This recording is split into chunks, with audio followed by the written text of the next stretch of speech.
Bonjour à tous, je suis Lila Ember. Aujourd'hui, je vais vous montrer comment réaliser ce sac à main que j'ai réalisé moi-même et dont l'écrasante majorité a été faite sans savoir coudre.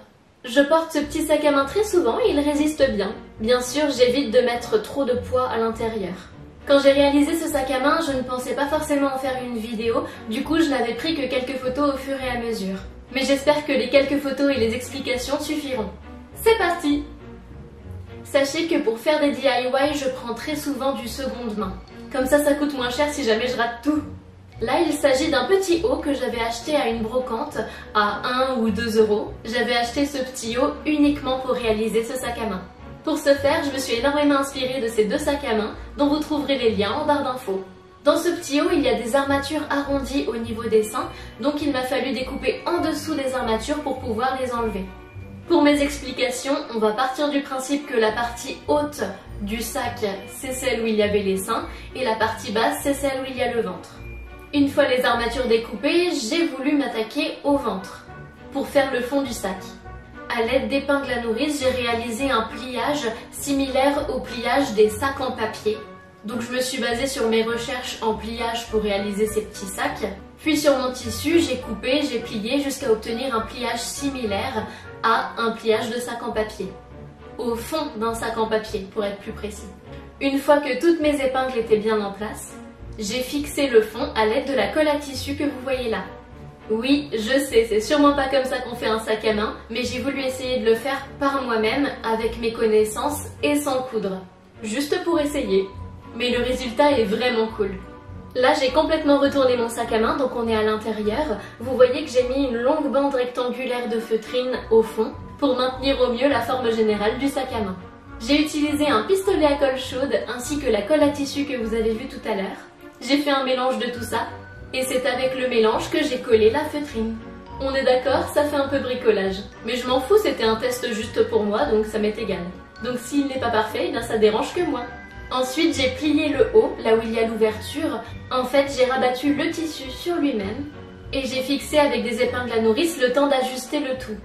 Une fois que j'ai rabattu tout le tissu et que tout était ok, eh bien j'ai fixé morceau par morceau avec de la colle à tissu, en enlevant bien sûr les épingles à nourrice au fur et à mesure. Et voilà ce qu'on obtient à ce stade. Ensuite, j'ai utilisé ces morceaux de tissu qui proviennent aussi d'un vêtement de seconde main. Vous voyez, il y a des petits anneaux qui y sont attachés, du coup ça me servira pour attacher la lanière. Comme vous le voyez là, j'ai attaché ces morceaux de tissu sur chacun des côtés intérieurs et extérieurs, que j'ai collé à l'aide de mon pistolet à colle chaude parce que je voulais que ça tienne vraiment bien. Et que c'est sans doute l'endroit où il y aura le plus de tension. Cette petite décoration trop mignonne, je l'ai achetée il y a super longtemps, donc je pourrais pas vous dire où, mais vous pouvez trouver plein de trucs similaires à attacher sur les côtés de votre sac à main. À l'avant, il n'y avait pas du tout tous les pics que vous voyez là, c'est moi qui les ai rajoutés. Ces pics-là sont très simples à utiliser, il suffit juste de faire un tout petit trou dans votre tissu, d'y glisser la partie qui ressemble à une vis, puis d'y visser la partie pointue. Vous pouvez aussi ajouter de la colle à l'intérieur, histoire que ça tienne vraiment bien, et que ça ne se dévisse pas au fur et à mesure des utilisations. Je vous mets le lien pour acheter les pics en barre d'infos. L'un de mes pantalons a été livré avec beaucoup trop de lanières de ce type. Je crois qu'il y en a au moins 5. Bref, j'ai pas besoin de autant de lanières que ça pour mon pantalon.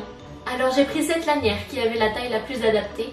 Et donc la lanière, j'avais plus qu'à la passer dans l'anneau de chacun des côtés du sac à main. Comme ça, j'ai de quoi le porter. À ce niveau du DIY, je trouvais déjà que le sac était vraiment très joli et il me convenait parfaitement comme ça.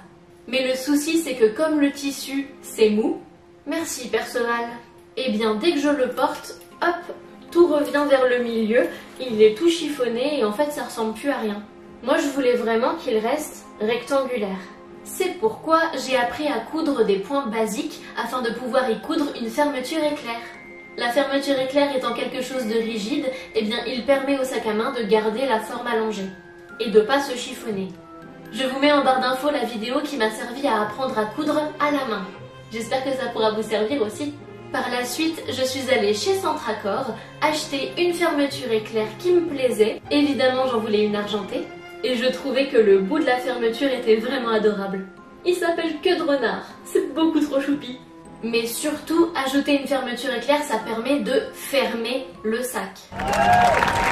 Si vous décidez de le laisser 100% en tissu et de ne pas y coudre de fermeture éclair, eh bien malheureusement il restera ouvert tout le temps.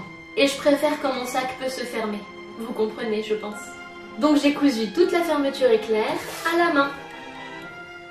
Et pour une première, je me suis plutôt bien démerdée, c'est vachement droit.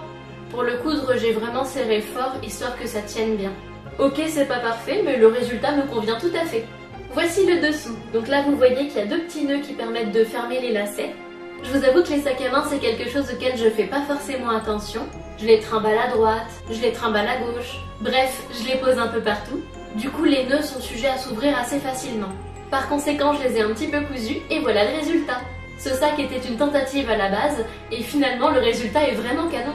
Je le porte très souvent. Mes amis m'ont dit que ça ne se voit pas du tout que c'est un DIY, on croirait qu'on l'a acheté dans un magasin.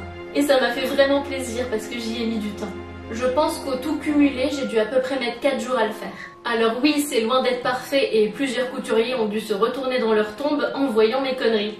Mais c'est pas grave, l'essentiel c'est que j'ai essayé et le résultat est là. Alors si quelque chose vous fait envie et que vous n'avez pas envie de l'acheter ou que ça n'existe pas tout simplement, eh bien essayez de le faire vous-même. Voilà, ce DIY est terminé. Si mon travail vous plaît, n'hésitez pas à vous abonner, à activer la cloche des notifications, à mettre un pouce bleu ou à me suivre sur les réseaux sociaux. Quant à moi, je vous remercie et je vous dis à la prochaine. Tchuss!